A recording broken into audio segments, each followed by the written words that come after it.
ప్రభు అయిన యేసు క్రీస్తు నామములో ఆరాధనకు కూడి వచ్చిన మీ అందరికీ ప్రేమపూర్వకమైన వందనాలండి. అందరికీ వందనాలు.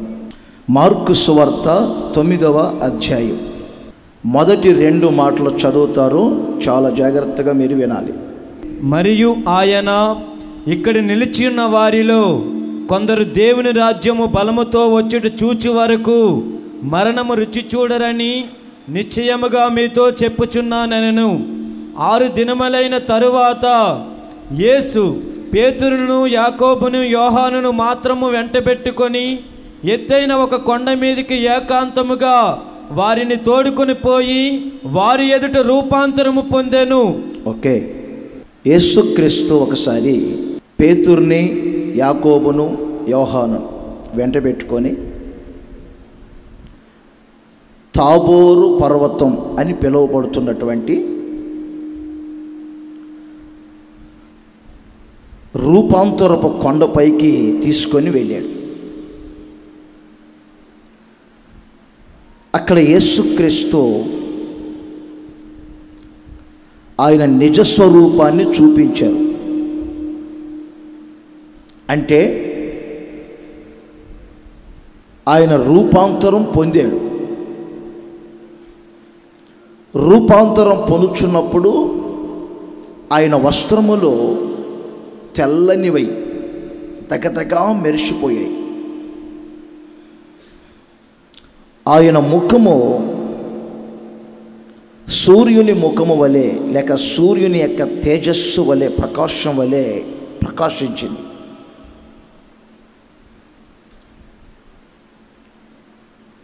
ఈ వాక్యం నేను చదువుతున్నప్పుడు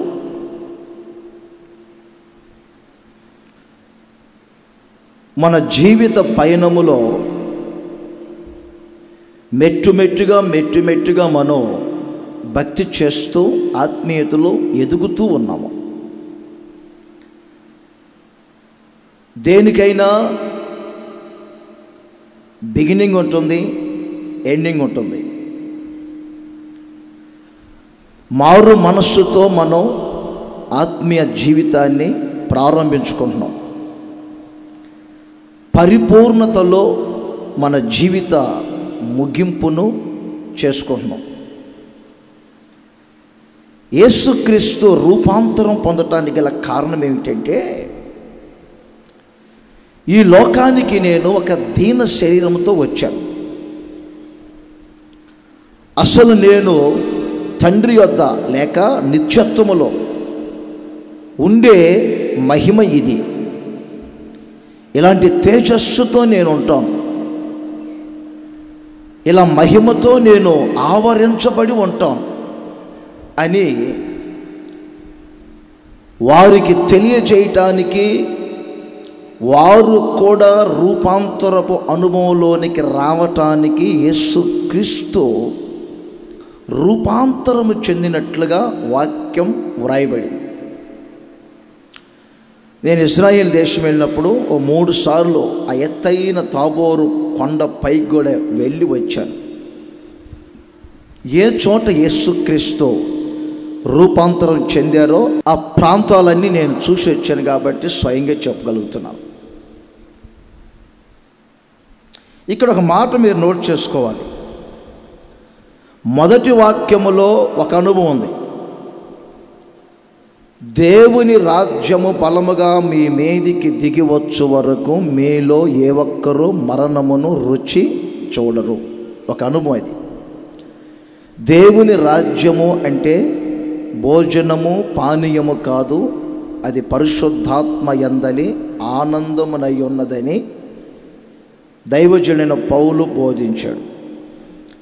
మొదటి వాక్యములో పరిశుద్ధాత్మ నింపుదలను గురించి బోధించిన యేసుక్రీస్తు రెండో వాక్యములో వెంటనే వారిని రూపాంతరపు కొండపైకి తీసుకొని వెళ్ళారంటే, పరిశుద్ధాత్మ పొందిన తర్వాత ఒక వ్యక్తి తిన్నగా రూపాంతరపు అనుభవాల్లోనికి వెళ్ళాలి అనే దానికి కూడా కారణాలై ఉన్నాయి.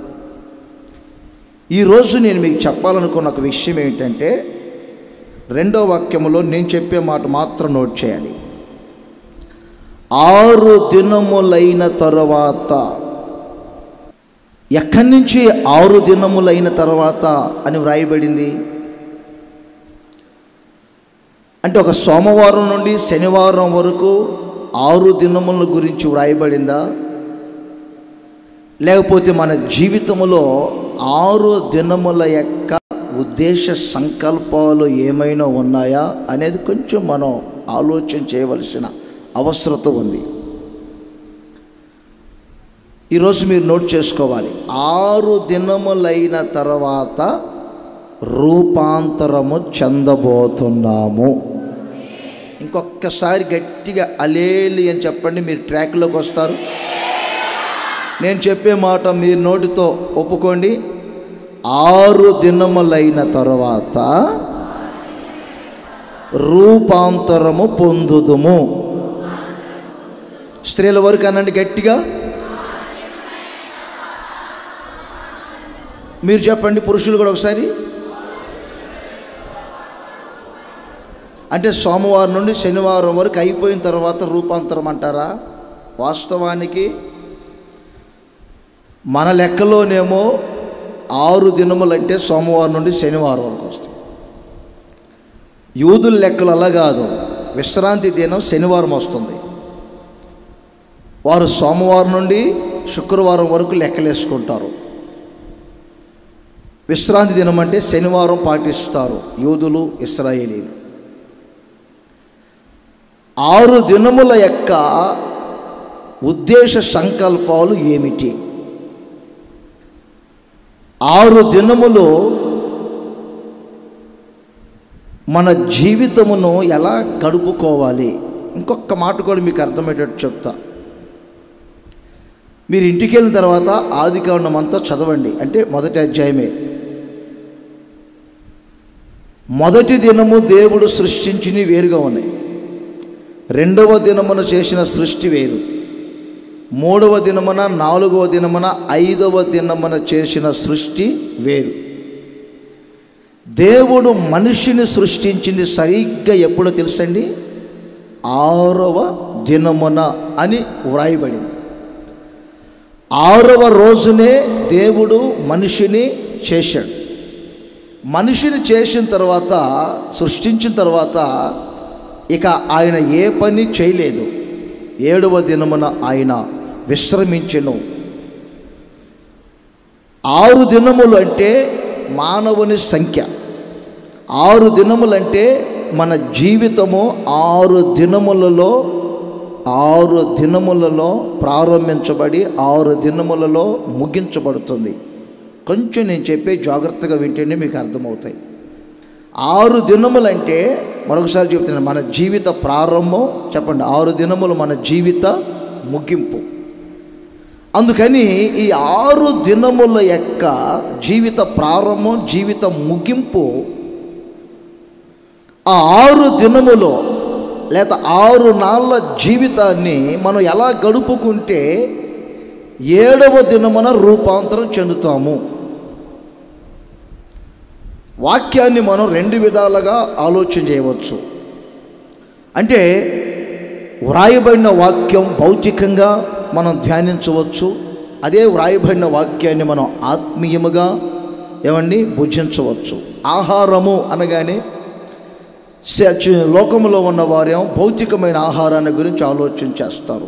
ఆత్మీయంగా ఉన్నవారేమో వాక్యం అనే ఆహారం గురించి ఆలోచన చేస్తారు. నిర్గమకాండము 20వ అధ్యాయము 9వ వాక్యాన్ని కూడా చదువుతారు. ఈ 6 దినములో ప్రతి మనిషి ఏం చేయాలి అనే ఒక పదం అక్కడ వ్రాయబడింది. 6 దినములు నీవు కష్టపడి 6 దినములు కష్టపడాలి. ఎందుకు? వినండి, నేను చెప్తుంది 6 దినములు కుటుంబ పోషణ కొరకే కాకుండా, 6 దినములు పిల్లల యొక్క పోషణ కొరకే కాకుండా, 6 దినములు ఒక ఉద్యోగం కొరకే కాకుండా, పిల్లల చదువుల కొరకే కాకుండా, భౌతికమైనటువంటి జీవితం కొరకే కాకుండా, సోమవారం నుండి లేక శనివారం వరకు 6 దినాలు ఆఫీస్కి వెళ్ళాం, వ్యాపారానికి వెళ్ళాం, పొలం పనులకు వెళ్ళాం, చదువుకున్నాము, 7వ దినమున దేవుని సన్నిధిలో మనం గడుపుతున్నాము అనేదే కాదు. ఇది భౌతికంగా ఆలోచన చేసేది. ఆత్మ సంబంధంగా ఆలోచన చేయవలసింది ఏమిటంటే 6 దినములు, ముందే చెప్పాను, మన జీవితం 6 నాళ్ళ ముచ్చట. 3 నెలలు కాదు. చెప్పండి, ఎన్ని నెలలు? 3 కాదు, ఎన్ని నెలలు? 6 నాళ్ళ జీవితం. 6 నాళ్ళ జీవితంలో రూపాంతరం చెందటానికి కష్టపడే కార్యాలు ఉన్నాయి. 6 దినములు కష్టపడాలి. భౌతికంగా కుటుంబ పోషణ కొరకు, మీ జీవితం కొరకే కాకుండా 6 దినములు నేను చెప్పే ఆ కాన్సెప్ట్ మీరు గుర్తించాలి. 6 దినములైన తర్వాత రూపాంతరము చెందెను. 6 దినములైన తర్వాత రూపాంతరపు కొండపైకి తీసుకొని వెళ్ళెను. 6 దినములైన తర్వాత రూపాంతరము పొందెను. 6 దినములైన తర్వాత అంటే 6 దినములు రూపాంతరము చెందటానికి ప్రతి మనిషి కష్టపడాలి. 6 నాళ్ళ జీవితములో చేయవలసిన కార్యాలు ఉన్నాయి. 6 నాళ్ళ జీవితములో ప్రతి మనిషి అనుభవించవలసినవి ఉన్నాయి. వాటిని ఈరోజు ఈ ఆరాధనలో మీరు అనుభవించగలిగితే ప్రతి ఒక్కరు రూపాంతరపు అనుభవాల్లోనికి రాబోతున్నారు. ప్రతి ఒక్కరిని దేవుడు రూపాంతరపరచబోతున్నాడు. తప్పనిసరిగా ఈ సందేశము ద్వారా ప్రతి ఒక్కరి మనసు రూపాంతరం చెందబోతుంది. ప్రతి ఒక్కరి ప్రాణాత్మ శరీరములు రూపాంతరం చెందబోతున్నాయి. తప్పనిసరిగా ఒక నూతన అనుభవాన్ని మీరు అనుభవించబోతున్నారు. ఒక నూతన సృష్టిని మీరు అనుభవించబోతున్నారు.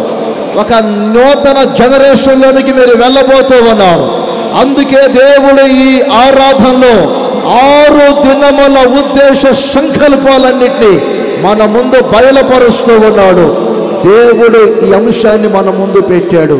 ప్రతి ఒక్కరూ అర్థం చేసుకునే మనస్సు కలిగి జీవించుదురుగాక. ప్రతి ఒక్కరిని దేవుడు రూపాంతరపు స్థితికి తీసుకొని వచ్చునుగాక. ఈ ప్రసంగం ముగిస్తూ ఉన్నప్పుడే, చెబుతూ ఉన్నప్పుడే మీకు తెలియకుండానే మీలో ఒక సూర్యుని ప్రకాశించాలి. ఒక దగదగ మెరిసే అనుభవం ప్రతి ఒక్కరు పొందుదురుగాక. అందరు చేతులు పైకెత్తి చేతులు ఊపుతూ చెప్పండి గట్టిగా, హల్లెలూయా. 6 దినములు కష్టపడాలి. 6 దినములు కష్టపడితేనే, 6 దినములు చేయవలసినవి చేస్తేనే రూపాంతరం నేనైనా మీరైనా చెందగలుగుతారు. నేను ఒక మాట చెప్తా, ముందు మీ స్పందన లేకుండా నేనేం చెప్పినా ఫలితం లేదు. ఎవరైనా కానీ ఇంటర్లో జాయిన్ అయ్యేటప్పుడు నా దగ్గర తీసుకొస్తారు. ఎంపీసీ తీసుకోమంటారా, బైపీసీ తీసుకోమంటారా నన్ను అడుగుతా. నేను వెంటనే అడిగేది ఏంటంటే, చదివేది నేనా మీ అమ్మాయా?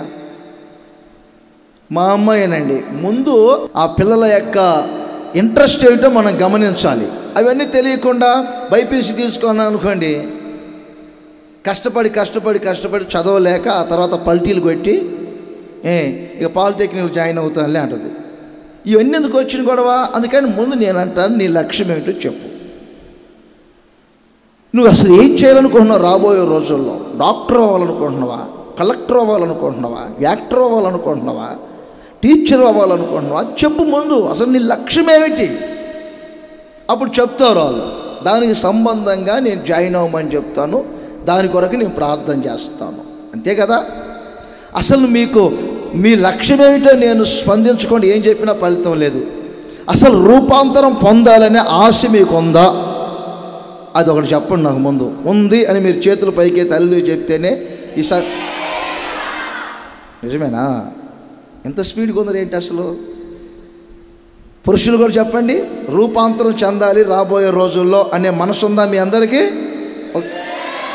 ఓకేనా? మీకు చేతుల పైకే చూపించాలి. రూపాంతరం చెందాలనే ఆశలు అందరికీ ఉన్నాయి, నాకు ఉన్నాయి. అందరు ఇప్పుడు చేతుల పైకే చెప్పండి గట్టి. గట్టిగా 6 దినములు రూపాంతరము కొరకు కష్టపడతాను అనుకోండి ఒకసారి. నేను చదివించే ప్రతి చోట 6 దినములు 6 దినములు 6 దినములు 6 దినములు అని ఉంటాయి. మీరు ఈ రోజు నుంచి లెక్కేసుకోవద్దు 6 దినాలని, ఇబ్బంది పడతారు. మన జీవితమే 6 నాళ్ళ జీవితం. 6 నాళ్ళు 24 కనబాకండి, మరలా 6 నాళ్ళ జీవితం. ఓకే, నిర్గమకాండం 16వ అధ్యాయం మొదటి అనుభవం చెప్తాను. 26వ వాక్యములో వ్రాయబడిన మాట ఏమిటంటే, నేను చెప్తాను వినండి. 6 దినములు మనము చేయవలసినవి అని కొద్ది పెద్ద అక్షరాలతో పెట్టుకొని క్రింద పాయింట్స్ రాసుకోవాలి. 6 దినములు మన్నాను కూర్చుకొనవలెను. 6 దినములు మన్నాను కూర్చుకొనవలెను. ఇది మీరు నోట్ చేసుకోవాల్సింది. ఇశ్రాయేలీయులు ఐగుప్తు దేశములో 430 సంవత్సరాలు ఉన్నారు. మోషే, అహరోను, మిరియాము అనే బలమైన నాయకుల ద్వారా గొర్రెపిల్ల రక్తము చేత వారు ఐగుప్తు నుండి విమోచింపబడి ఎర్ర సముద్రాన్ని దాటి ఇక పాలు తేనెలో ప్రవహించు దేశానికి ప్రయాణమై వెళ్తున్నారు. ఎర్ర సముద్రం దాటిన వెంటనే వారికి భుజించుటకు ఆహారం అవసరమైంది. దేవుడు అందుకే సాయంకాలము 1 నియమము, ఉదయమున 1 నియమము, 2 నియమాలు పెట్టాడు. ఉదయాన్నే మీరు పాలెం వెలుపలకి వెళ్ళండి, మన్నా కురిపించబడుతుంది. ఆ రోజుకు మీరు మీ కుటుంబానికి ఎంత అవసరమో అంత సమకూర్చుకోండి. సాయంకాలం సముద్ర తీరానికి వెళ్ళండి, పూరేళ్ళు వస్తాయి, వాటిని మీరు సమకూర్చుకోండి. పాలు తేనెలు ప్రవహించు దేశములో మీరు ప్రవేశించేంత వరకు ఈ మన్నానే మీరు భుజించాలి. ఇదొక కట్టడ. 5 దినములు వారి వారి కుటుంబానికి సంబంధంగా కూర్చుకొని వస్తారు. 6వ రోజున వినండి, 6వ రోజున వారు కూర్చుకుంటున్నప్పుడు దేవుడు చెప్పారు, మీరు వెళ్ళి కూర్చుకునేటప్పుడు 7వ దినమును కూడా కూర్చుకోవాలి. అది 6వ దినం మాత్రమే చేయాలి. మీరు మొదటి దినము, 2వ దినము, 4వ దినం, 5వ దినం కాదు, 6వ దినం ఒకటి ఉంటుంది. 6వ దినమున మీరు 7వ దినానికి కూడా కూర్చుకొని రావాలి. 7వ రోజు మీరు కానీ ఒకవేళ పాలెం వెలుపలకి వెళ్ళినా అక్కడ మీకు మన్నా దొరకదు. తప్పనిసరిగా ఈ నియమాలు మీరు పాటించాలి. కొంతమంది టెస్ట్ చేయటానికి 7వ దినమున కూడా వెళ్ళారు, అక్కడ మన్నా దొరకలేదు, దేవుడు కూడా వారి మీద కోపగించుకున్నట్లుగా వ్రాయబడిన విషయాలు. ఇది మన కాన్సెప్ట్ కాదు. 6 దినములు మన్నాను కూర్చుకోవాలి. నా ప్రియమైన సహోదరులారా, ఆ ప్రవాక్యాల్లో మీరు నోట్ చేసుకోండి. ప్రతి ఉదయాన్నే వారు పాలెం వెలుపలకు వెళ్తారు. ప్రతి ఉదయమున వారికి సంబంధించినటువంటి మన్నాను కూర్చుకొని వస్తారు. ఇది పాత నిబంధన యొక్క సిద్ధాంతం. మీరు ఇంటికెళ్ళి యెహోషువ గ్రంథం 5వ అధ్యాయం చదువుకోండి. ఆ దేశములో వారు ప్రవేశించేంత వరకు మన్నానే వారు భుజించిరి. ఆ దేశములో వారు ప్రవేశించిన తర్వాత ఆ దేశపు పంటను వారు భుజించిరి. వారికి ఇక మన్నా దొరకకు పోయెను అనే పదాలు ఉన్నాయి. వారికి మన్నా దొరకలేదు. ఆ దేశంలో ప్రవేశించారు, ఆ దేశంలోనికి వెళ్ళిన తర్వాత వారికి మన్నా దొరకలేదు. క్రొత్త నిబంధన సిద్ధాంతం ప్రకారంగా ఈ మన్నా అంటే ఏమిటి? యోహాను సువార్త 6వ అధ్యాయం కూడా మీరు ఇంటికి వెళ్ళి మొత్తం చదువుకోవటానికి ప్రయత్నించండి. ఈ 6వ అధ్యాయములో 27వ వాక్యాన్ని ఇప్పుడు నోట్ చేసుకోండి. తర్వాత 45, 46, 41 నుంచి ఈ వాక్యాల్లో కూడా మీరు ఒక వాక్యాలు గమనించగలుగుతారు. ఈ చోట్ల ఏమని రాయబడి అంటే, యేసుక్రీస్తు దగ్గరికి చాలామంది వచ్చి యేసుక్రీస్తుని అడిగారు, మోషే మా కొరకు మన్నాను కురిపించారు, మరి మా కొరకు మీరు ఎలాంటి కార్యాలు చేస్తారయ్యా? మీరు మా కొరకు ఏ అద్భుతాలు చేస్తారు, ఏ ఆశ్చర్య కార్యాలు చేస్తారు, ఏ సూచక క్రియలు జరిగిస్తారు అని యేసుక్రీస్తును సూటిగా వారు అడిగితే యేసు ప్రభు వారికి ఎలా ప్రత్యుత్తరం ఇచ్చారో తెలుసండి. మోషే ప్రజల కొరకు మన్నాను కురిపించలేదు, కానీ ప్రజల యొక్క ఆకలిని గుర్తించినటువంటి దేవుడే మన్నాను వారి కొరకు ఇచ్చారు. మన్నా భుజించిన ప్రతి వారు మట్టిపాలయ్యారు. అసలు సంగతి చెప్తా వినండి. పాత నిబంధనలో మన్నా వారు భుజించడం అంటే ఏమిటో తెలుసా? క్రొత్త నిబంధనలో పరలోకము నుండి దిగి వచ్చినటువంటి జీవ ఆహారమును నేనే, జీవ ఆహారమును నేనే, నన్ను మీరు భుజించండి, నన్ను మీరు భుజించండి, అప్పుడు మీరు నిత్య జీవమును పొందుకుంటారు. నా ప్రియమైన సహోదరులారా, యేసుక్రీస్తును మనం భుజించటం, యేసుక్రీస్తును మనము కూర్చుకోవటం, అక్కడ 2 అనుభవాలు రాయబడినాయి. ఇదే యోహాను సువార్తలో. ఒక అనుభవం ఏమిటంటే, ఏమండి, ప్రతి నెల మొదటి ఆదివారం మనం ప్రభు యొక్క శరీరాన్ని భుజిస్తున్నాం, ప్రభు యొక్క రక్తాన్ని భుజిస్తున్నాం. ఈ అనుభవం తప్పనిసరిగా ప్రతి వారికి ఉండాలి. ప్రతి నెల ప్రభు యొక్క శరీరం, ప్రభు యొక్క రక్తం భుజించే అనుభవం ఒకటి ఉండాలి. ఇంకో మాట చెప్తా, చాలా జాగ్రత్తగా వినండి. ప్రభు శరీరం, ప్రభు రక్తం ప్రతి నెలే భుజించాలా అని మనం ప్రశ్నించడానికి వీళ్ళే. అపోస్తలుల రోజుల్లో వారం భుజించారు, దినదినము భుజించారు. నెలే భుజించాలి, లేకపోతే వారం భుజించాలి అనేది కాకుండా వారు వసతులను బట్టి వారు చేశారు. ఆ రోజుల్లో మందిరాలు కూడా లేవు. వారు ఇంటింటికి వెళ్ళారు, ఇంటింటిలో కూడా ప్రభు యొక్క శరీరాన్ని, రక్తాన్ని ఏమండి ఇవ్వగలిగారు. అయితే ఈ రోజుల్లో మనకు ప్రార్థనా మందిరాలను దేవుడు ఇచ్చారు. నెల మారుతుంది కాబట్టి ఒక శుద్ధీకరణ చేసుకొని ఒక క్రొత్త నెలలో ప్రవేశించినప్పుడు శుద్ధీకరణతో ప్రభు శరీరాన్ని, ప్రభు రక్తాన్ని మంచి మనసుతో భుజిస్తే బాగుంటుంది అని ఆలోచన చేసి సమస్త సిద్ధాంతాల ప్రకారంగా మనం ప్రతి నెల అని పెట్టాం. కొన్ని చోట్ల అంటుంటారు, ప్రతి వారం మీరు తీసుకోవట్లేదు, ప్రతిరోజు తీసుకోవట్లేదంటే రోజు ఇచ్చినట్లుగా కూడా ఉంది బైబిల్లో. అలాంటి వాటిల్లో మీరు తలదొరచబాకండి అని కొంచెం డౌట్ క్లియర్ చేశాను. ప్రతి నెల మనం తప్పనిసరిగా ప్రభు శరీరాన్ని, ప్రభు రక్తాన్ని భుజించాలి. రెండవ అనుభవం ఏమిటంటే, యేసుక్రీస్తు నేనే పరలోకము నుండి దిగివచ్చిన ఆహారమును అంటే యేసుక్రీస్తే మనకు వాక్యమయ్యున్న ఆహారం, వాక్యమయ్యున్న ఆహారం. మన చేతుల్లో ఉన్న పరిశుద్ధ గ్రంథమైన బైబిల్ దేవుని వాక్యం. ఈ వాక్యమే యేసుక్రీస్తు.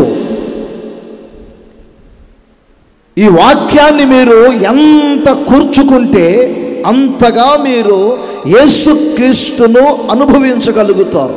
నా ప్రియమైన సహోదరులారా, ఒక్క మాట చెప్తా, సూటిగా చెప్తున్నా వినండి. నాకు ఈ మధ్య పలు చోట్లకు తిరుగుతున్నాను కదండి. ఆస్తులు బాగా సమకూర్చుకుంటున్నారు, అంతస్తులు సమకూర్చుకుంటున్నారు, పిల్లలకు కొంచెం డబ్బు మిగుల్చుకుంటున్నారు. ఏమండి, అన్నీ సమంగా కనపడుతున్నాయి, కానీ దేవుని వాక్యమును ఎంతమంది సమృద్ధిగా సమకూర్చుకుంటున్నారు? మీ ప్రాణమునకు, ఆత్మకు, శరీరమునకు కావలసినటువంటి వాక్యమును మీరు సమకూర్చుకోగలుగుతున్నారా? ఇదే నిర్గమకాండం 16వ అధ్యాయం 11, 12. అప్పుడు యెహోవా మోషేతో ఇట్లా నేను ఇశ్రాయేలీల సనుగులను వింటిని నీవు సాయంకాలమున మీరు మాంసము తిందురు, ఓకే, ఉదయమున ఆహారము చేత తృప్తి పొందుదురు, ఉదయమున ఆహారము చేత మీరు తృప్తి పొందెదరు. అంటే దేవుని వాక్యము ఎవరైతే సమకూర్చుకోరో వారిలో అసంతృప్తి ఉంటుంది. దేవుని వాక్యమును సమకూర్చుకున్నటువంటి వ్యక్తులలో, వారి కుటుంబ వ్యవస్థలో, సంఘాలలో సనుగులు ఉంటాయి. దేవుని వాక్యాన్ని సమకూర్చుకొని వ్యక్తుల యొక్క జీవితాలలో వివాదాలు ఉంటాయి. దేవుని వాక్యమును సమకూర్చుకోకుండా ఉండే కుటుంబంలో ఏమండి క్షీణించిపోయే పరిస్థితులు ఉంటాయి. మీ ఆత్మ, శరీరం, ప్రాణం క్షీణించిపోతుంది రోజు రోజుకి. ఒక భౌతికమైనటువంటి ఆహారం సమయానికి మనం తీసుకోకపోతే ఒకసారి ఆలోచన చేయండి.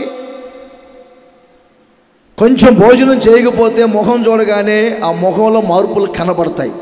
వెంటనే అడుగుతారు, ఏంటి టిఫిన్ చేయలేదా, భోజనం చేయలేదా, ముఖం ఒకలాగా అయిపోయింది ఏమిటి అంటాం.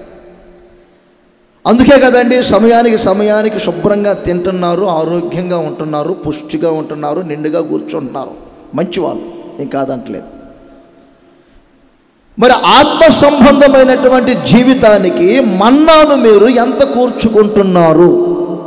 ఈ మధ్య ఒక పిల్లను తీతు గ్రంథం అంటే ఆ పిల్ల రూతు గ్రంథం తీసేది.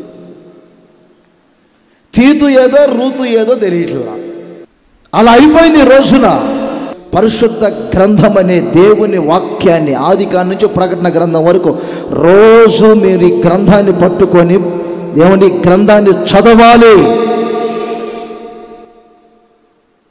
దేవుని వాక్యాన్ని మీరు ఎంత సమకూర్చుకుంటున్నారు? 6 దినముల జీవితంలో దేవుని వాక్యాన్ని మీరు సమకూర్చుకోవాలి. 6 దినముల జీవితంలో దేవుని వాక్యాన్ని మీరు స్టోర్ చేసుకోవాలి. మీ మనస్సులో దేవుని వాక్యాన్ని ప్రతి క్షణం ఆహారముగా భుజించగలగాలి. దేవుని వాక్యాన్ని ప్రతి ఉదయమున చదవాలి. అందుకే వ్రాయబడింది ప్రతి కుటుంబం. నిర్గమకాండంలో నేను చెప్పిన 16వ అధ్యాయం అంతా ఖాళీగా ఉన్నప్పుడు చదవండి. 16వ అధ్యాయములో మొత్తం వ్రాయబడిన మాటలు ఏమిటంటే ప్రతి కుటుంబం ప్రతి ఉదయమునే వెళ్ళి మన్నాను కూర్చుకోవాలి. ఆ రోజుకు మీరు భుజించాలి. ప్రతి ఉదయాన్నే నేను దేవుని వాక్యమును చదువుతున్నాను, ప్రతి ఉదయాన్నే నేను బైబిల్ ముందు పెట్టుకుంటున్నాను అని మీలో ఎంతమంది చెప్పగలుగుతారు? చేతులు పైకి ఎత్తమంటే సిగ్గుపడే పరిస్థితులు వస్తాయి.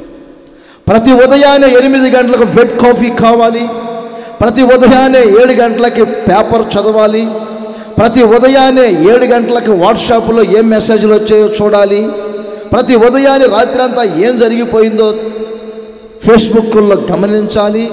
ప్రతి ఉదయాన్నే ఈ పోకడ ఎక్కువైపోయింది తప్ప ప్రతి ఉదయాన్నే దేవుని వాక్యాన్ని చదివేవారు ఎవరు? ప్రతి ఉదయాన్నే దేవుని వాక్యాన్ని అవలంబించేవారు ఎవరు? ప్రతి ఉదయాన్నే పరిశుద్ధ గ్రంథమైన బైబిల్ను ప్రక్కనే పెట్టుకొని 2-3 అధ్యాయాలు చదివి ఆ వాక్యాన్ని మనసులో స్థిరపరచుకొని ఆ వాక్యం ప్రకారంగా నడిచేవారు ఎవరు మీలో? కొంచెం ఆలోచించండి. నేను గొప్ప కొలగరు చెప్పట్లేదు, కానీ నేను పండుకున్న ప్రక్కన ఎప్పుడు బైబిల్ ఉండాలి. నాకు ప్రతి ఉదయాన్నే నేను బైబిల్ చూడాలి.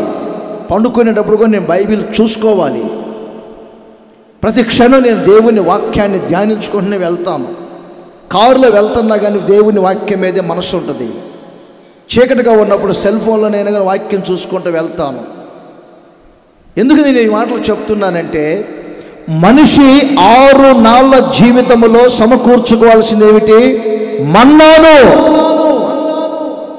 యేసు ప్రభు మత్తయి సువార్త 4వ అధ్యాయములో చెప్పారు, సాతాను శోధిస్తూ ఉన్నప్పుడు రాళ్ళను రొట్టెలుగా చేసుకొని భుజించండి అని యేసు ప్రభుని దుష్టుడు శోధిస్తున్నప్పుడు యేసయ్య అంటారు, మనుష్యుడు రొట్టె వలన మాత్రము జీవించడు.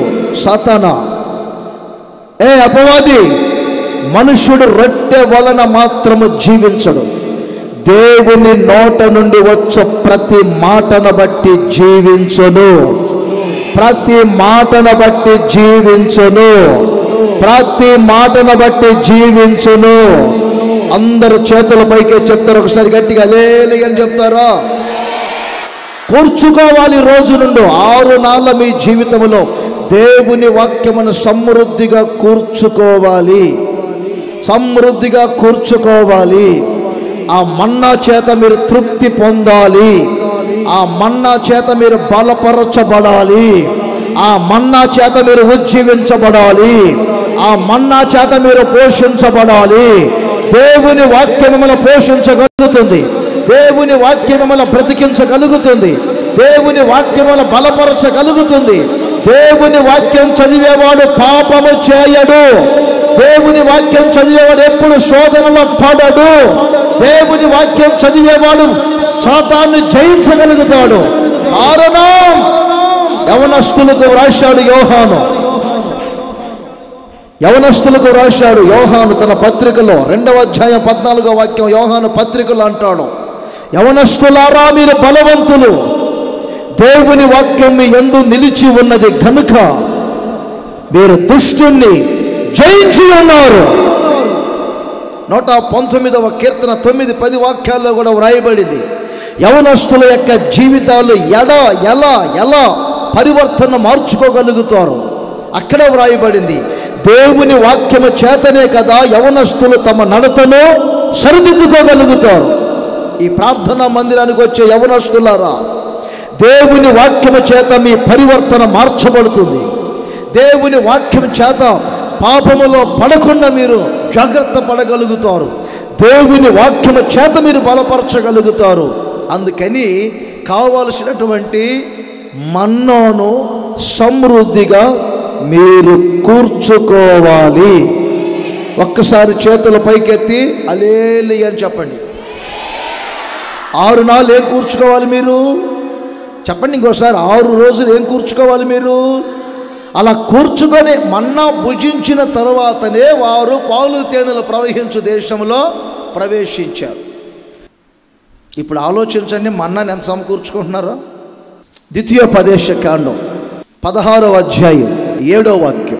నీ దేవుడైన యెహోవా ఏర్పరచుకున్న స్థలమున దానిని కాల్చి భుజించి ఉదయమున తిరిగి నీ గుడారములకు వెళ్ళవలెను. 6 దినములు నువ్వు పొంగని రొట్టెలు తినవలెను. రెండవది నోట్ చేసుకోవాలి. 6 దినములు ఒకటి మన్నాను కూర్చుకోవాలి.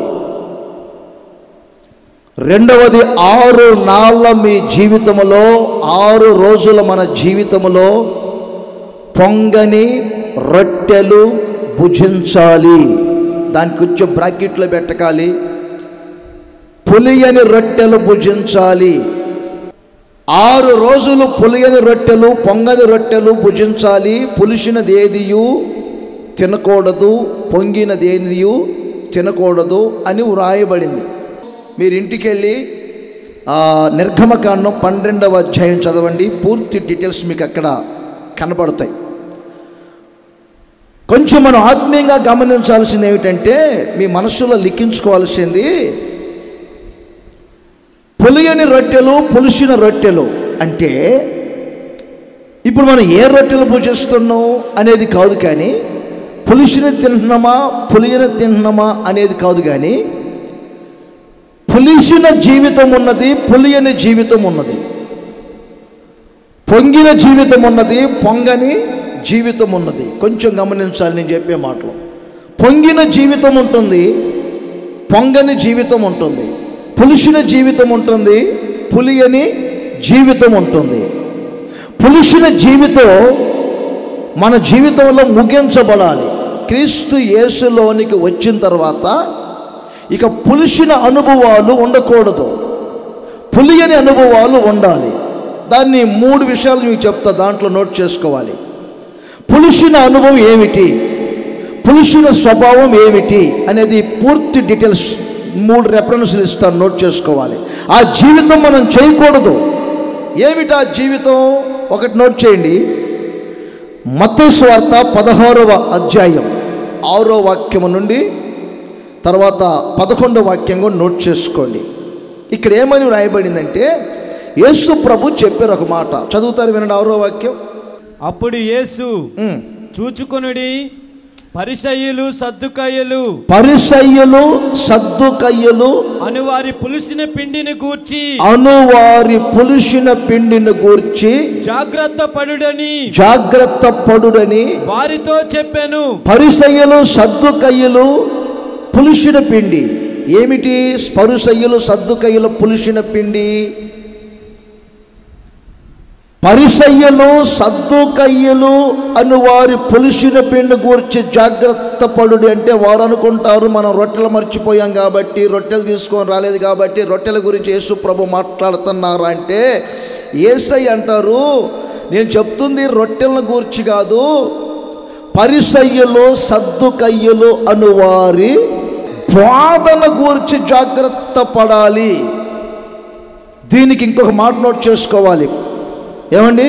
ఈ దుర్బోధలు, పులిసిన పిండి అంటే దుర్బోధలు ఉంటాయి. దుర్బోధలు ఒక ఆదివారం సందేశం వినటమే కాదండి, మీ జీవిత పయనములో అనేకమైనటువంటి దురాలోచనలు, దుర్బోధలు, ఏమండి మిమ్మల్ని చెడగొట్టే మాటలు, చెదరగొట్టే మాటలు ఇవన్నీ వస్తాయి. జాగ్రత్త పడవలసిన అవసరత ఉంది. సద్దుకయ్యుల బోధ వేరు, పరిసయ్యుల బోధ వేరు. పరిసయ్యులు సద్దుకయ్యులు ఆ రోజుల్లో ఇదొక తెగ. యేసుక్రీస్తు ఈ ముగ్గురిని ఎదుర్కోగలిగాడు. తలలు పైకి లేపానండి. ఒకటి పరిసయ్యులు, రెండవది సద్దుకయ్యులు, మూడవది ప్రధాన యాజకులు. ఈ మూడు గుంపుల వారిని యేసు ప్రభు ఈ తెగల వారిని బాగా ఎదుర్కోవాల్సి వచ్చింది. సద్దుకయ్యుల స్వభావం వేరు, పరిసయ్యుల స్వభావం వేరు. సద్దుకయ్యులు అంటారు పునరుత్థానము లేదు, ఏమండి, లేకపోతే ఆత్మ లేదు. ఏమండి? పరిసయ్యులు అంటారు పునరుత్థానం ఉంది, ఆత్మ ఉంది.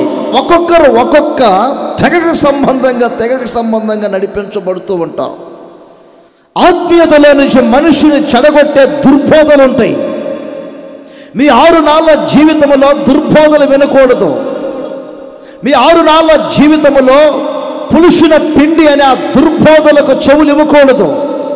ఒకప్పుడు దుర్బోధలు వినుంటారు, ఒకప్పుడు సత్యాన్ని మీరు తెలుసుకోలేకపోయారు, ఒకప్పుడు ఏమండి ఎవరు ఏం చెబితే అది విన్నారు. ఇప్పుడు అలా కాదు. దేవుని వాక్యాన్ని స్పష్టముగా మీరు గ్రహించగలగాలి. దేవుని వాక్యములో వ్రాయబడిన ప్రకారముగా మీరు నడిపించబడాలి. దేవుని వాక్యానికి సంపూర్ణముగా మీ జీవితాలను అప్పగించుకోగలగాలి. మనకు ఒక గైడ్ ఉంది, అదే దేవుని వాక్యం, పరిశుద్ధ గ్రంథం. ఆ గ్రంథాన్ని ముందు పెట్టుకోవాలి. ఆ వాక్యం మనల్ని ఏ విధంగా నడిపిస్తుందో ఆ విధంగా చేయాలి. ఈ రోజున అనేకమైనటువంటి దుర్బోధలు ఎక్కువైపోయినాయి. నేను విమర్శించటం కాదు, కానీ డబ్బు కొరకు ఈ రోజున బోధించే పరిస్థితులు వచ్చినాయి. సంఘముల జీతం కొరకు బోధించే పరిస్థితులు వచ్చినాయి. ప్రజలు కూడా ఈ రోజున ఏమండి తమ స్వకీయ దురాశలకు, తిమోతి 2వ పత్రిక 4వ అధ్యాయం 3వ వాక్యములు అంటాడు చూడండి, తమ స్వకీయ దురాశలకు అనుకూలముగా వారికి అనుకూలమైనటువంటి బోధకులను తమ కొరకు వారు పోగు చేసుకున్నారు అని వాక్యం చెప్తుంది చూడండి. అక్కడ తమ కొరకు పోగు చేసుకున్నారు. అక్కడ ఇంకొక మాట లింక్ చేసుకుంటున్నారా? తమ స్వకీయ దురాశలకు అనుకూలమైనటువంటి బోధకులు. ఈ రోజున ప్రపంచవ్యాప్తంగా ఇది ఎక్కువైపోయింది. కష్టపడి 4 ఆత్మలను సంపాదించే వారి వైపు ప్రజలు మొగ్గు చూపట్లా. నేను అందుకే చెప్తా, ఎక్కడికి వెళ్ళినా ఈ హోటల్లో తిన్నప్పుడు బిల్లు ఆ హోటల్లో కట్టకూడదు, ఏ హోటల్లో తిన్నారో అక్కడే బిల్లు కట్టమని చెప్తాం. అలాగే ఏ సంఘ కాపరి మిమ్మల్ని పోషిస్తున్నాడో, ఏ సంఘ కాపరి మిమ్మల్ని నడిపిస్తున్నాడో ఆ సంఘ కాపరి ఏమండి కష్టపడి మీకు 4 మాటలు బోధిస్తున్నాడు కనుక అక్కడే మీ కానుకలు దశమ భాగాలు సమర్పించుకోమని అనేకులకు చెప్తూ ఉంటారు. దుర్బోధలు ఎక్కువైపోయినాయి ఈ రోజున. చెప్పండి తమ స్వకీయ దురాశల కొరకు అనుకూలమైన బోధకులు కాదు మనకు ఉండాల్సింది, దేవునికి అనుకూలమైన బోధకులు కావాలి మనకి. ఆమేన్ చెప్పాలి గట్టిగా. మోషే కొండపైన ఉన్నారు, దేవుని మాటలు తీసుకొని వస్తున్నారు. అహరోను కొండ క్రింద ఉన్నారు. ఏమండి, ప్రజల యొక్క స్వకీయ దురాశలకు అనుకూలమైనటువంటి అహరోను ఏర్పరచుకొని బంగారం అంతా ఇచ్చి బంగారపు దోణ్ణి చేయించుకొని ఆ తర్వాత ప్రజలు ఎంత నష్టపోయారు. మీకు పరిచయం ఉన్న సేవకులు దేవునికి అనుకూలముగా నడిచే సేవకులు అయి ఉండాలి. మీకు బోధించే సేవకులు మీకు అనుకూలము కాదు, మీ స్వకీయ దురాశలను తెంచగలగాలి, మీ స్వకీయ దురాశల్ని అరికట్టగలగాలి. మిమ్మల్ని ఏ విధము చేతనైనా కూడా ప్రభువులో లోతైన అనుభవాలను తీసుకొని వెళ్ళి దేవుని వాక్యము చేత బలపరిచి మిమ్మల్ని రూపాంతరపు స్థితికి తీసుకొని వెళ్ళే వ్యక్తులు కావాలి. చేతులు ఊపుతూ చెప్తారు ఒకసారి గట్టిగా చెప్పండి. పొంగని రొట్టెలు భుజించాలి అనని గట్టిగా. పులియని రొట్టెలు భుజించాలి, పులిసిన రొట్టెలు భుజించకూడదు. పులిసిన స్వభావం ఏమిటంటే దుర్బోధలు. ఇంకో మాట చెప్తాను చూడండి, దీంట్లో లూకాసు వార్త 12వ అధ్యాయం 1వ వాక్యం. పులిసిన పిండి అంటే మరొక స్వభావం అక్కడ కనపడుతుంది మనకి. అంతలో ఒకరినొకడు త్రొక్కుకొనున్నట్లు చదువు. వేల కొలది జనులు కూడినప్పుడు ఆయన తన శిష్యులతో మొదట ఇట్లని చెప్పసాగాను. పరిసయ్యుల వేషధారణ అను పులిసిన పిండిని గూర్చి జాగ్రత్త పడుడి. పులిసిన పిండి అంటే వేషధారణ. ఒక్కసారి చల్ల పైకి లేపిన ఒక ఘాటు మాట చెప్తా వినండి, ఏమనుకోబాకండి. ఇది మనకు సంబంధించింది కాదు, లోక సంగతి చెప్తున్నా, మనకు సంబంధించింది కాదు. మరొకసారి చెప్తున్నా, మనకు సంబంధించింది కాదు, బయట సంగతి చెప్తున్నా వినండి. వేషలనైనా దేవుడు క్షమిస్తాడేమో కానీ వేషధారులను క్షమించడం. అది మీ మనసులో లిఖించుకోండి. వేషధారుని దేవుడు క్షమించడం. ఆ రోజుల్లో యేసుక్రీస్తు దగ్గర పాపం చేసిన వ్యక్తులను క్షమించగలిగాడు. రోగముతో ఉన్న వ్యక్తులను క్షమించగలిగాడు. వేషధారణ అనేది పులిసిన పిండి లాంటిది. వేషధారణ కపట స్వభావం మీ జీవితంలో ప్రారంభమైందంటే పులియని మీ జీవితం అంతటిని పులిసిపోయేటట్లు చేసేది. మీ కళ్ళల్లో కొంచెం వేషధారణ కపటం ఉందంటే, మీ నాలుక మీద కొంచెం వేషధారణ గల మాటలు ఉంటే, మీ తలంపులలో కొంచెం వేషధారణకు సంబంధించినటువంటి జీవితం ఉంటే, కొంచెం మీ జీవితంలో వేషధారణ అనే పులిపిండి ప్రవేశించిందంటే ముద్ద అంతటినీ చెడగొట్టింది. వేషధారణ విషయంలో జాగ్రత్త పడాలి. 6 దినములు మీరు చేయవలసింది పులిసిన పిండి అనుభవాలు కాదు. 6 దినములు మీరు పులియని రొట్టెలు తినాలి. అంటే మీ జీవితంలో దుర్బోధలు ఉండకూడదు, దుర్బోధలకు అవకాశాలు ఇవ్వకూడదు. రెండవది, మీ జీవితంలో ఎక్కడ వేషధారణకు అవకాశం ఇవ్వకూడదు. లోపల ఒక జీవితం, బయట ఒక జీవితం ఉండకూడదు. దేవుని ప్రజలకు లోపల ఒక మాట ఉంటుంది, బయట ఒక జీవితం చేస్తారు కొంతమంది. ఎప్పటికీ అది తగదు దేవుని ప్రజలకు. హృదయములో ఏమున్నదో నోరు అదే మాట్లాడాలి. మనసు నిండా ఏమున్నదో బయట కూడా ప్రత్యక్ష జీవితం మనకు ఉండాలి. అందరు చేతులు పైకెత్తి గట్టిగా హల్లెలూయా అని చెప్పండి. ఏంటది చెప్పండి కొంచెం. వేషధారణ. గుండె నిండా గుండె మీద చేతులు పెట్టుకొని ఇంటికి వెళ్ళి, ఇప్పుడు వద్దులే, హార్ట్ అటాక్ వచ్చింది, మళ్ళీ 108 పిలవాల్సి వచ్చింది, ఇప్పుడు వద్దులే, ఇప్పుడు వద్దు. ఇంటికి వెళ్ళి గుండె మీద చేసుకొని, ప్రభువా నా జీవితంలో ఎక్కడైనా వేషధారణ ఉందా, పైన ఒక జీవితం లోపల ఒక జీవితం చేస్తున్నానయ్యా అని కొంచెం వేరొకరిని మీరు వ్రేలెత్తి చూపించే కంటే కూడా మిమ్మల్ని మీరు ఒక్కసారి పరీక్షించుకోండి. లోపల ఒక జీవితం, బయట ఒక జీవితం చేస్తున్నానా? ఇక్కడ బైబిల్ పట్టుకొని పరిశుభ్రంగా కూర్చోడు ఒక ఆయన ఇంటికి వెళ్ళాడంటే స్మోకింగ్ చేస్తాడు.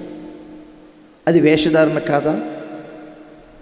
ఇక్కడ పరిశుభ్రంగా ఉంటాడు, పరిశుద్ధమైన చేతులే తలేలి ఆ స్తోత్రం అంటాడు. ఇంటికి వెళ్తే రోకల బండ దొరికిన పప్పు గుత్తి అంటారా దాన్ని, దాది దొరికిన కత్తి పెడ దొరికినా కానీ భార్యను కొడతాడంట. ఎక్కడ కొట్టేది కూడా తెలియదంట. అది వేషధారణ కాదా? ఇక్కడ పరిశుభ్రమైన బైబిల్ పట్టుకొని పరిశుద్ధంగా జీవిస్తే ఇంటికి వెళ్ళి మరలా నాలుక మీద నుండి అబద్ధాలు మాట్లాడటం వేషధారణ కాదా? మన జానుడు పొట్టను పోషించుకోవటానికి ఏమండి మాయ మాటలు చెప్పి డబ్బు లాక్కోవటం వేషధారణ కాదా?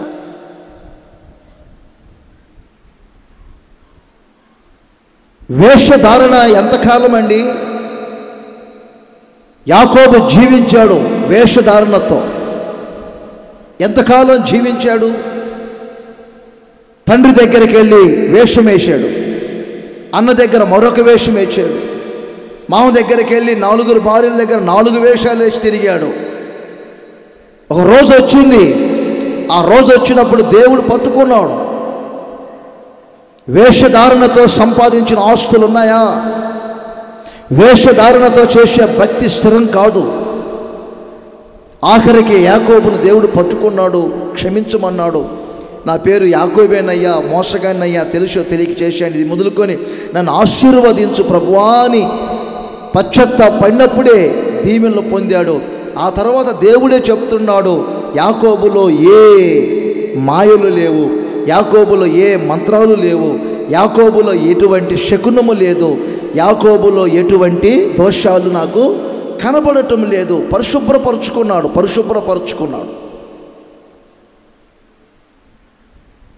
తండ్రి వెతుక్కుంటూ వస్తున్నాడు. మరి రాహేలు చూడండి, వేషధారణ. విగ్రహాన్ని దొంగిలించి ఆ విగ్రహాన్ని ఇంట్లో పెట్టుకొని దానిపైన కూర్చొని మరలా వేషధారణగా నేను కొంచెం కడగా ఉన్నాను నాన్న, నేను లేవలేకపోతున్నాను నాన్న, ఏమనుకోబాకున్నానా అని వేషధారణ. మరొకసారి చెప్తున్నా, దేవుని సంఘములో ఉన్న ప్రతి విశ్వాసి, ప్రతి సేవకుడైనా సరే వేషధారణను యేసయ్య క్షమించడం. అది పులిసిన పిండి లాంటిది. ఆ పులిసిన పిండి మీ జీవితంలో పడిందంటే మొత్తంతా పులిసిపోయింది. గలతీ పత్రిక 5:9 పులిసిన పిండి కొంచెమైనను ముద్ద అంతయు పులియజేయును. ఇది ఇప్పుడు ప్రతివారు ఎందుకు మళ్ళీ మనకి పులిసిన పిండి కొంచెమే. వేషధారణ అనేది కొంచెం మన జీవితంలో ప్రారంభమైన, వేషధారణ అనేది కొంచెం మీ జీవితంలో ప్రవేశించిన, అది చివరికి మీ విలువైన జీవితాన్ని పులిసిపోయేటట్లు చేసేది. సాక్ష్యం పాడైపోయింది. కొంతమందికి మంచి సాక్ష్యం ఉంటుందండి. ఆ ప్రారంభపు దశలో రోజు రోజుకి ఆ సాక్ష్యాలు పాడైపోతూ ఉంటాయి. బహు జాగ్రత్త పడవలసిన అవసరత ఉంది. మీ 6 దినముల జీవితములో పులిసినది ఏదియూ భుజించకూడదు. పులియని పొంగని వాటినే మీరు భుజించాలి. ఇంకొక మాట టిక్ చేసుకోండి. 3వ అనుభవం ఏంటో ఇందులోనే నోట్ చేయండి. కొరింథీయులకు రాసిన మొదటి పత్రిక 5వ అధ్యాయము 8వ వాక్యం. 5:8 చదువుతారు చూడండి. గనుక పాతదైన పులిపిండితోనైనను దుర్మార్గత. అది నోట్ చేసుకోండి. పులిపిండి అంటే ఏమిటి? దుర్మార్గత, దుష్టత్వము. ఇవి ఉండకూడదు మన జీవితంలో. దుర్మార్గత అనేది ఉండదు, మూర్ఖత్వం ఉండకూడదు, దుష్టత్వం ఉండకూడదు. ఇవన్నీ పులిసిన పిండితో సమానం. ఎక్కడ మీ జీవితంలో ఎలాంటి పొడ చూపకూడదు. నా దేవుడు పులిసిన వాటినన్నిటిని ఈ రోజున తొలగించబోతూ ఉన్నారు. ఇక మీదట పొంగని రొట్టెలే మీరు భుజించాలి, పులియని రొట్టెలు భుజించాలి. అందరు చేతుల పైకే చెప్తారు గట్టిగా, లేలి అని చెప్తారు గట్టిగా. ఆ పాతదైన పులిసిన పిండి తీసివేయుడి. పులిసిన పిండి అంతా డిలీట్ చేసేయండి. పులియని అనుభవం ఏముంటుంది? ఆ 8వ వాక్యంలోనే ఉంచడం చక్కని మాట, నిష్కాపట్యమైన జీవితం. అది నోట్ చేసుకోండి, నిష్కాపట్యమైన జీవితం. రెండవది సత్యం. మన జీవితంలో నిష్కాపట్యమైన జీవితం, నిష్కలంకులుగా మారాలి. మీరందరూ ప్రాణములో, ఆత్మలో, శరీరములో ఎక్కడ పాపం అనేది చోటు చేసుకోకూడదు. నిష్కలంకులుగా మారాలి. 6 దినములు మీరు నిష్కలంకులుగా మారాలి. 6 దినములు మీరు సత్యమును ఆచరించాలి. 6 దినములు నిష్కలంకులుగా మారాలి.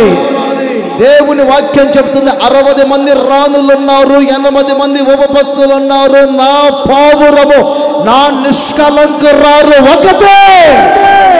దేవునికి స్తోత్రం. చేతుల పైకెత్తి ఒక్కసారి బిగ్గరగా చెప్పాలి. సంఘాన్ని గురించి మాట్లాడేటప్పుడు వాక్యం అంటుంది, నా పావురము, నా నిష్కలంకురాలు ఒక్కరే. 60 మంది రాజులు ఉన్నారు, 80 మంది ఉపపత్నులు ఉన్నారు. పరమగీతంలో ఉంటుంది ఈ మాట. 6, 7, 8, 9, 10 ఈ వాక్యాల్లో ఉంటుంది. లేదా 60 మంది రాణులను, నెక్స్ట్ 80 మంది ఉపపత్నులు ఉన్నారు. ఎస్తేరు కాలంలో ఎంతో మంది ఉన్నారు, కానీ నిష్కలంకురాలు ఒక్కరే ఎస్తేరు. రెబ్కా కాలంలో బావి దగ్గరికి ఎంతోమంది కన్యకలు వచ్చారు, కానీ పురుషుని ఎరగని కన్యక నిష్కలంకురాలు ఒకతే, ఆమె పేరే రెబ్కా. నా దేవుడు ఏ చేదు అనుభవాలు లేకుండా మీ ఒక్కొక్కరిని నిష్కలంకులుగా మార్చునుగాక. 6 దినములు మీరు నిష్కలంకులుగా మారాలి. 6 దినములు మీరు సత్యముగా బ్రతకాలి. అందరూ చప్పట్ల కొట్ల ఒక్కసారి గట్టిగా, సత్యముగా బ్రతకాలి. 6 దినములు, 6 దినములు నిష్కలంకులుగా బ్రతకాలి. నా మాటలన్నీ అర్థమైన వారు గట్టిగా హల్లెలూయా అని చెప్పండి. హల్లెలూయా. 6 దినములు మన్నాను కూర్చుకోవాలి. తర్వాత 6 దినములు పులియని రొట్టెలు భుజించాలి. 3వ అనుభవం చెప్తాను, వినండి. యెహోషువ గ్రంథం 6వ అధ్యాయం 4వ వాక్యం చదువుతారు, చూడండి. అలాగూ 6 దినములు చేయుచు రావలెను. 6 దినములు చేయుచు రావలెను. 7 యాజకులు పొట్టేళ్లు కొమ్ము బూరలను పట్టుకొని, 10వ వాక్యం చదువుతారు. మరియు యెహోషువ, మీరు కేకలు వేయడని నేను మీతో చెప్పు దినము, నేను కేకల వేయుడి అని చెప్పే దినము వరకు మీరు కేకలు వేయవద్దు. కేకలు వేయాలా, వేయొద్దా? వేయొద్దు. ఓకే. తర్వాత కంఠధ్వని వినబడనీయవద్దు. చెప్పండి, మీ కంఠధ్వని వినబడకూడదు. చెప్పండి. మీ నోట నుండి ఏ ధ్వనియు రావలదు. నేను చెప్పినప్పుడే మీరు కేకలు వేయవలనని జనులకు ఆజ్ఞ ఇచ్చాను. దేవుని సన్నిధిలో దేవుని కొరకు, దేవుని కార్యముల కొరకు కనిపెట్టే జీవితం ఇది. కనిపెట్టుట, 6 దినములు కనిపెట్టే జీవితం ఉండాలి. ఇది నోట్ చేసుకోండి మీరు. ఒకటి చెప్పాను, మన్నాను సమకూర్చుకోవాలి. రెండవది పొంగని రొట్టెలు భుజించాలి. 3వది కనిపెట్టే అనుభవం ఉండాలి. దేవుని కొరకు, దేవుని సన్నిధిలో కనిపెట్టే అనుభవం.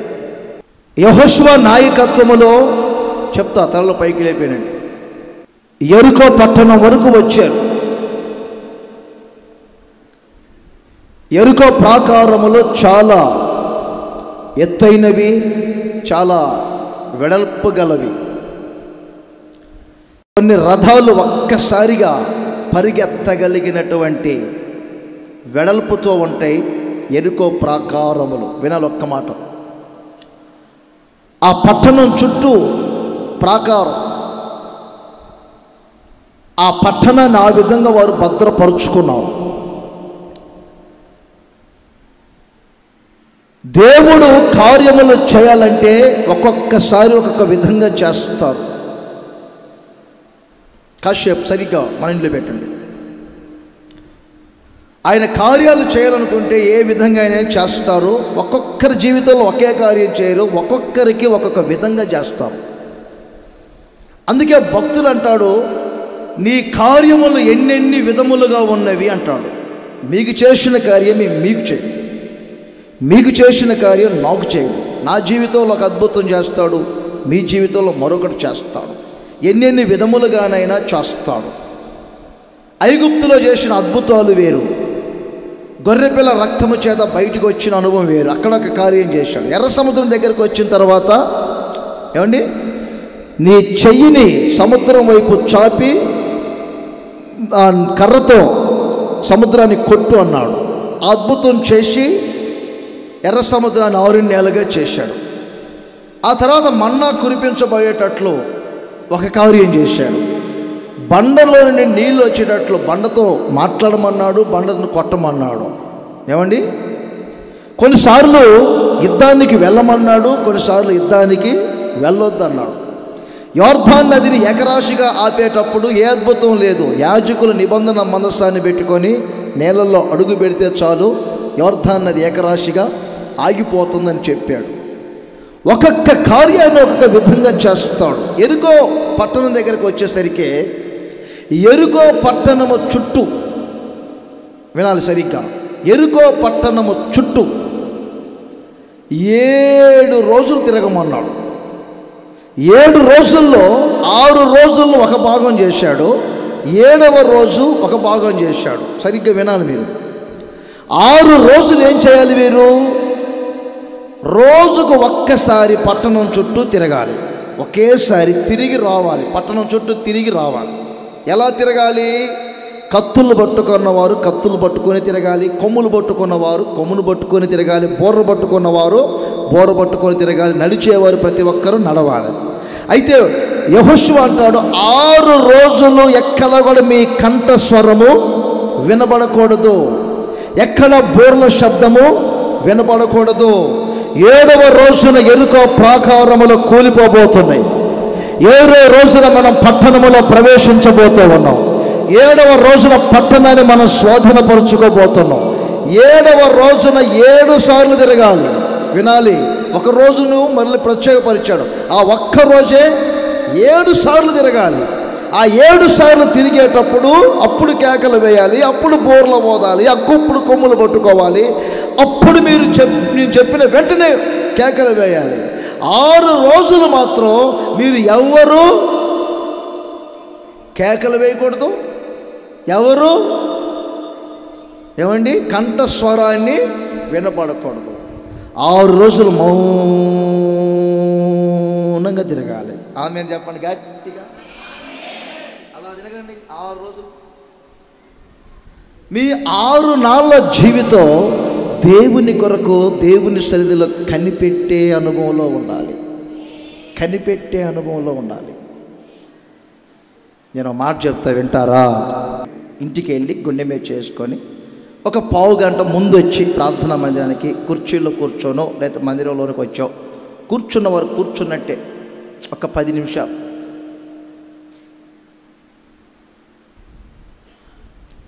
మౌనముగా దేవుని సన్నిధిని కనిపెడుతున్నారా? కనిపెట్టే అనుభవం చాలా ప్రాముఖ్యమైంది. దేవుని కొరకు కనిపెట్టే అనుభవం ఉండాలి. మీ వ్యక్తిగత జీవితాన్ని ప్రభువుకు అప్పగించుకొని కనిపెట్టాలి. దేవుని సన్నిధి అంటే అదే, దేవుని కొరకు కనిపెట్టే స్థలం ఇది. చప్పట్లు కొట్టడానికి ఎంత ప్రాధాన్యత ఇస్తున్నారో, పాటలు పాడటానికి ఎంత ప్రాధాన్యత ఇస్తున్నారో, దేవుని ఆరాధన చేసుకోవడానికి వాక్యానికి ఎంత సమయం ఇస్తున్నారో. ఏమండి, ప్రారంభంలో కానీ మధ్యలో కానీ ముగింపులో కానీ కాసేపు దేవుని కొరకు కనిపెట్టే ఒక అనుభవం దేవుని సన్నిధిలో కావాలి. అలా కనిపెట్టుచూ ఉండండి. ఆ రోజున యవనస్తుడైనటువంటి ఇస్సాకు పొలంలోనికి వెళ్ళి కనిపెట్టి ధ్యానిస్తూ ఉన్నాడు ఒక్కడే కూర్చొని. పొలంలోనికి వెళ్ళిన అబ్రహాము కూడా దేవునితో కనిపెట్టి మాట్లాడి దేవుడు పరమునకు వెళ్ళిన తర్వాత అప్పుడు తాను ఇంటికి వచ్చినట్లుగా వ్రాయబడింది. ఈ రోజున కనిపెట్టట్లే చాలామంది. కాసేపు కనిపెట్టండి, దేవుని మహిమ మీకు కనబడుతుంది. కనిపెట్టండి, దేవుని యొక్క కృప మీ మీద ఉంటుంది. కనిపెట్టండి, దేవుని ప్రసన్నతను మీరు అనుభవించబోతున్నారు. కనిపెట్టండి, కనిపెట్టండి, మీ హృదయాలు ప్రశాంతతతో నిండుకోబోతున్నాయి. కనిపెట్టండి, కాసేపు దేవుని సన్నిధిలో కనిపెట్టే అనుభవం ఉండాలి. కనిపెట్టే అనుభవం ఉండాలి. కనిపెట్టే అనుభవం ఉండాలి. ప్రభువుని ధ్యానించే అనుభవం ఉండాలి. ప్రభు కొరకు ఎదురు చూసే అనుభవాలు ఉండాలి. హల్లెలూయా. నేను చెబితేనే కేకలు వేయండి. అప్పటి వరకు మీ కంఠస్వరం ఎక్కడా వినబడకూడదు. ఒక 2 మాటలు చెప్తాం చూడండి. ఇందులో కీర్తనలు 25:3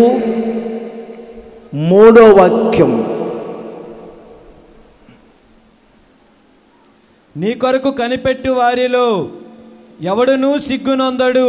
ఆమేన్ చెప్పండి అందరు గట్టిగా. యెషయా ప్రవచన గ్రంథం 40:31. యెహోవా కొరకు ఎదురు చూసువారు నూతన బలము పొందుతారు. వారు పక్షిరాజు వలె రెక్కలు చాచి పైకి ఎగురుతారు.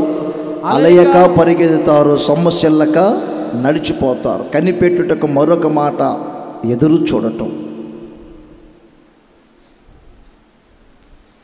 ఆయన కొరకు కనిపెట్టి వారిలో ఏ ఒక్కరూ సిగ్గు నొందరు. ఎవరి కొరకు కనిపెడుతున్నారు? మందిరానికి వచ్చి ఎంతవరకు కనిపెడుతున్నారు? కాసేపు అయినా దేవుని కొరకు కనిపెడుతున్నారా? దేవుణ్ణి మీరు చూస్తున్నారా? ఆయన అనుభవిస్తున్నారా? కొంచెం ఆలోచన చేయండి.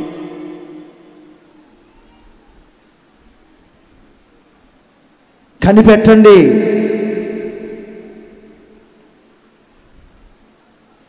అవసరం లేని ఆలోచనలు ఎక్కువైపోతున్నాయి, బాధలు ఎక్కువైపోతున్నాయి. దేవుని కొరకు కొంచెం కనిపెట్టండి. మీరు ఒక మాట చెప్తే వినండి. మనం కనిపెట్టాల్సింది దేవుని ద్వారా ఆశీర్వాదాలు పొందాలి అనే దానికంటే కూడా మన దేవుని మనం అనుభవించటానికి, మన దేవుని ప్రసన్నతను మనం అనుభవించటానికి మనం కనిపెట్టాలి. ఒక ఉదాహరణ, ఒకరోజు నేను మీ ఇంటికి వస్తానని చెప్తాను. ఆ రోజు మీరు ఎంత కనిపెట్టి ఉంటారు నా కొరకు? నాకు తెలుసు కదండి. ఇల్లు ఎంత పరిశుభ్రంగా ఉంచుకుంటారు, మీరు ఎంత పరిశుభ్రంగా తయారవుతారు, ఏ సమయానికి ఏది ఇవ్వాలి, ఎలా రిసీవ్ చేసుకోవాలి, ఎలా కూర్చోబెట్టాలి, ఏం చేయాలి. ఒక సేవకునిగా నేను వస్తానంటేనే అంత కనిపెట్టుకొని ఉంటారే. మరి దేవుని కొరకు ఎంత కనిపెట్టుకోవాలి మీరు? ఆయన సన్నిధిలో ఎంత మీరు కనిపెట్టుకొని ఉండాలి, ఎంత సిద్ధపడుతూ ఉండాలి. ఆయన కొరకు మీరు కనిపెట్టుకుంటుంటే ఏ ఒక్కరు మీలో సిగ్గుపడరు. ఆయన కొరకు కనిపెట్టేవారు ఎప్పుడు ఆత్మీయ బలాన్ని పుంజుకోగలుగుతూ ఉంటారు. ఎప్పుడు దేవుణ్ణి కూర్చున్నటువంటి కాంక్ష మనకు ఉండాలి. కాంక్ష, దేవుని గురించి ఎప్పుడు కాంక్షించాలి మనం. అదొక తృష్ణగా మారాలి. ఏమండి, ఆయన గూర్చిన ఒక తృష్ణ, ఆయన గూర్చిన ఒక దాహం, ఆయన గూర్చిన ఒక ఆకలి ఉండాలి. యవనస్తులు, కొరాహు కుమారులు, వారు చిన్న వయసులోనే యవన కాలంలో ప్రార్థనా మందిరానికి వెళ్తూ ఉన్నారు. వారు పాడుకున్న కీర్తనలు ప్రత్యేకంగా ఉంటాయి. దుప్పి నీటి వాగుల కొరకు ఆశపడినట్లు నేను ఆశపడుతున్నానయ్యా, నీ సన్నిధికి నేను ఎప్పుడు వెళ్ళాలి? జీవముగల దేవుని మందిరములో ఎప్పుడు నేను దేవుణ్ణి ధ్యానించుకోవాలి? ఎప్పుడు నేను ఆయన చూడాలి? ఎప్పుడు నేను ఆయన్ని కలుసుకోవాలి? 41వ కీర్తన వాళ్ళు రాసుకున్నదే, 84వ కీర్తన వాళ్ళు రాసుకున్నదేనండి. ఈ 2 కీర్తనలు మీరు ఇంటికి వెళ్ళి చదువుకోండి. ఎంత శ్రేష్టమైన మాటలు ఉంటాయి. భక్తిహీనులు వలె నేను లోకములో గడిపే కంటే ఒక్క దినము దేవుని మందిరంలో గడుపుట ఎంత శ్రేష్టము అంటాడు. నా ప్రాణం ఎప్పుడు తృష్ణ గొలుగుతున్నది అంటాడు. ఎప్పుడు నేను మందిరానికి వెళ్ళాలి, ఎప్పుడు దేవుని సన్నిధిలో గడపాలి, జీవముగల దేవుని ఎప్పుడు నేను కలుసుకోవాలి, ఆయన నేను ఎప్పుడు చూడాలి, ఈ కాంక్ష. నిర్గమకాండము 24వ అధ్యాయం 16వ వాక్యం చదువుతారు. కొంచెం ఆ వాక్యాన్ని కూడా మీరు గమనించాలి. ముగిస్తాం. యెహోవా మహిమ సీనాయి కొండ మీద నిలిచెను, మేఘము 6 దినములు దాన్ని కమ్ముకొని. 6 దినములు దేవుని మహిమ మిమ్ములను కమ్ముకోవాలి. 6 దినములు దేవుని మహిమతో మీరు నింపబడాలి. మరొకసారి చెప్తున్నాను వినండి. 7 దినముల సమయం అక్కడ ఉంది. 6 దినములు మోషే కొండపైకి ఎక్కాడు, సీనాయి కొండపైకి ఎక్కాడు. దేవుడు కొన చివరన ఉన్నాడు. వినండి బాగా. ఇశ్రాయేలీలందరూ కొండ క్రింద ఉన్నారు. యెహోషువ కొండపైన ఉన్న స్థలం వేరు. సీనాయి కొండ పైన ఎక్కుతున్నాడు మోషే. ఒక చోటికి ఎక్కాడు. 6 దినములు గడిపాడు. 6 దినములు మోషేను దేవుని మహిమ కమ్ముకుంది. సరిగ్గా వినాలి ఒకే మాట. 6 దినములు మోషే దేవుని మహిమతో ఉన్నాడు. దేవుని మహిమతో ఉన్నాడు 6 దినములు. 6 దినములు అయిన తర్వాత అనే పదం చూడండి. 7వ దినమున అనే పదం ఉంది కింద.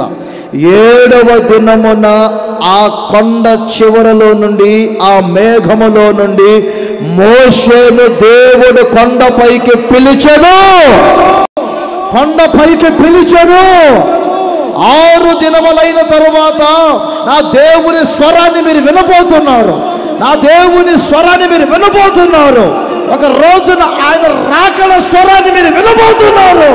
తప్పనిసరిగా మీలో ప్రతివారు అనుభవించబోతున్నారు. ఆ స్వరం మీరు వినాలంటే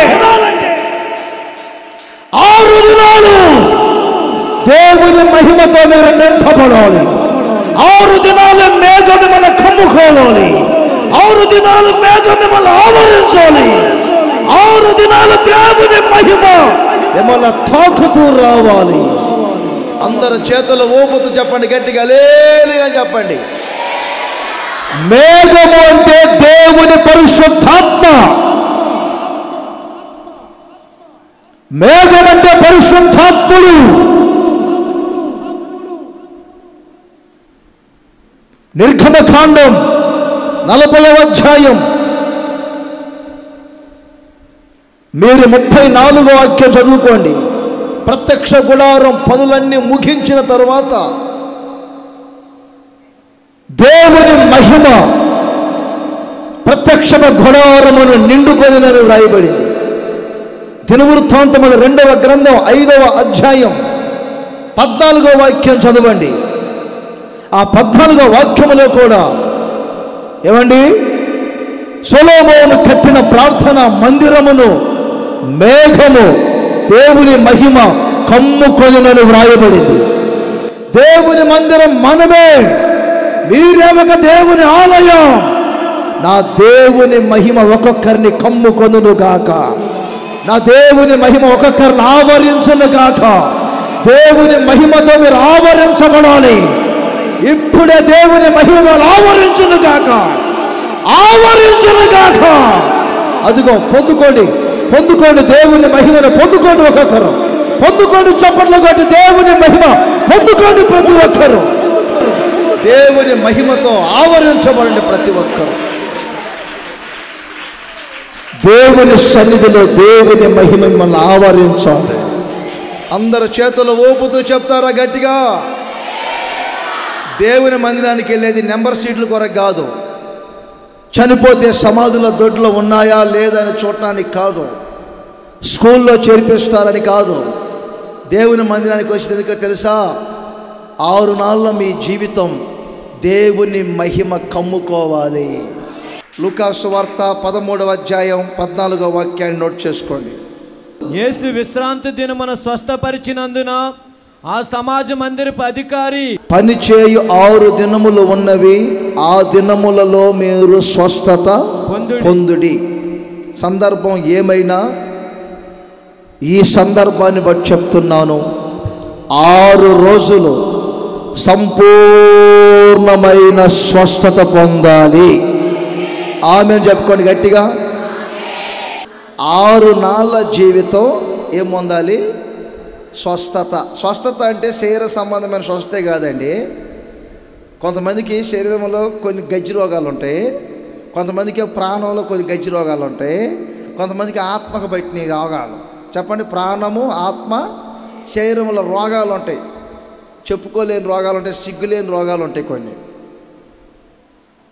అందుకే యోహాను గాయితో చెప్తాడు కదండి, 3వ పత్రికలో, యోహాను 3వ పత్రికలో 1వ అధ్యాయం 2వ వాక్యంలో చెప్తాడు కదండి. స్టడీలాగా చెప్తున్నా మీకు ఇది.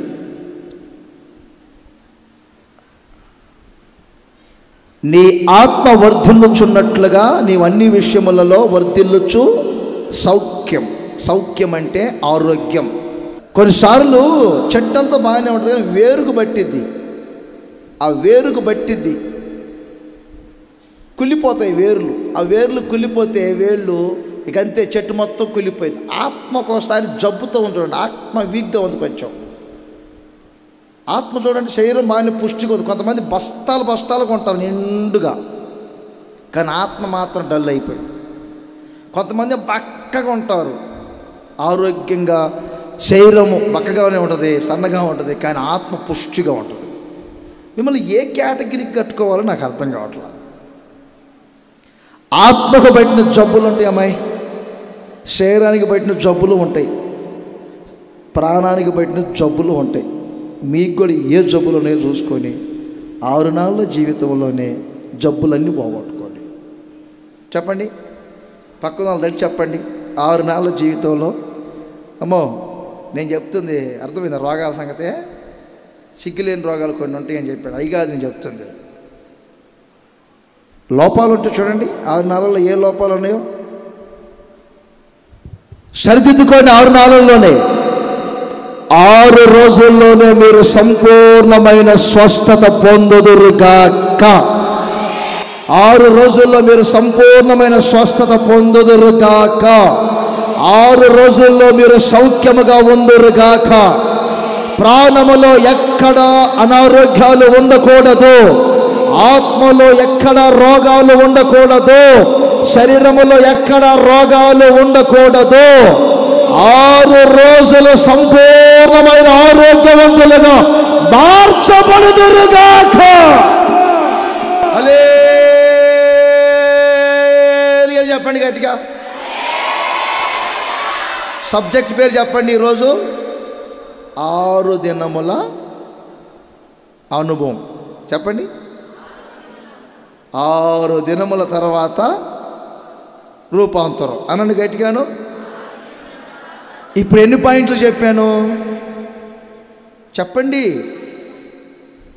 6 రావాలి. ప్రసంగం 6 దినాలు కాబట్టి 6 రావాలి. ఓకే, 12వ అధ్యాయం 1వ వాక్యం, 6వ అనుభవం. యోహాను సువార్త. యేసు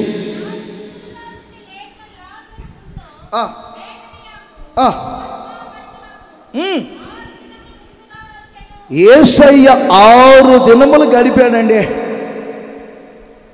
6 దినములు బేతనియాలో గడిపాడు. 6 దినములు ముందు వచ్చారు, 6 దినాలు చేయవలసినవి చేశారు. 6 దినములు ఆ మార్తా, మరియా, లాజరు స్వభావాలు ఏమిటో తెలుసా? 3 మాటలు టిక్ చేసుకోండి. లాజర్ దేవునితో భోజనము చేయువాడు. మార్తా పరిచర్య చేసే స్వభావము కలిగింది. మరియా సమర్పణ కలిగింది. అందుకే మరియా చిన్నగా తన దగ్గర ఉన్న అత్తర తీసుకెళ్ళి యేసయ్య పాదాల దగ్గర పెట్టారు. మార్తానేమో ఉపచర్య చేశారు, లాజర్ ఏమో యేసయ్యతో కూడా. అంటే ఈ 6 రోజులు మీరు పరిచర్య చేసేవారిగా ఉండాలి. ఈ 6 రోజులు మీరు సమర్పణ గలవారిగా ఉండాలి. ఈ 6 రోజులు దేవునితో సహవాసం చేసేవారిగా మీరు ఉండాలి. ఇక నాకు ఎక్కడ కనపడాల 6 రోజుల అనుభవాలు, ఈ 6 కనపండి. నా దేవుడు ఈ 6 దినముల యొక్క అనుభవాలు మనకిచ్చినందుకై అందరూ ఒకసారి లేచి నిలబడి ప్రార్థన చేసుకోండి. ఈ నెలలో బిడ్డలను ఎంతగానో మీరు ప్రేమించారు తండ్రి. 6 దినములైన తర్వాత రూపాంతరము చెందినట్లు మేమందరము రూపాంతరము చెందాలి. 6 దినముల యొక్క జీవితములో ప్రజలు చేయవలసిన కార్యములు ఏమిటో ఒక్కొక్కటి మీరు తెలియజేసినందుకై మీకు స్తోత్రం. నా తండ్రి, 6 దినముల ఇక మీదట మన్నాకు పోల్చబడుతున్న దేవుని వాక్యమును కూర్చుకొని వాక్యము చేత తృప్తి పొంది క్షీణించిపోకుండా నడిపించబడే స్వభావాలు దయచేయండి. 6 దినములు పులిసిన స్వభావాలన్నీ తొలగిపోయి పులియని స్వభావాలతో నడిపించబడినట్లుగా మీరు సహాయం చేయండి. ఆ దుర్బోధలు, వేషధారణ, దుష్టత్వం, దుర్మార్గత అనేవి ఏవి బిడ్డల్లో సంఘములో ప్రవేశించకుండా కాచుకోండి. 6 దినములనే జీవితములో మీ కొరకు కనిపెట్టి మిమ్మల్ని గూర్చి కాంక్షించి తప్పించిపోయే మీ కొరకు ఒక తృష్ణ, ఆకలి ప్రతి ఒక్కరికి మీరు కలగచేయండి. 6 దినముల మహిమ అనే పరిశుద్ధాత్ముడు కమ్ముకునేటట్లుగా మీరు సహాయం చేయండి. 6 దినముల ప్రాణములో, ఆత్మలో సంపూర్ణమైన స్వస్థత కలిగి ఏ లోపాలు లేని జీవితం, ఒక నిష్కలంకమైన అనుభవాలు ఇవ్వండి. 6 దినముల అనుభవంలో మీతో సహవాసం కలిగి మీ పరిచర్యలో నిమగ్నమైపోయి మీ పాదాల చెంత జీవితాన్ని ప్రతిష్టతగా పోయబడేటట్లు సహాయం చేయండి. ఘనత, మహిమ, ప్రభావములు మీరే పొందమని యేసు నామములో అడుగుచున్నాను తండ్రి.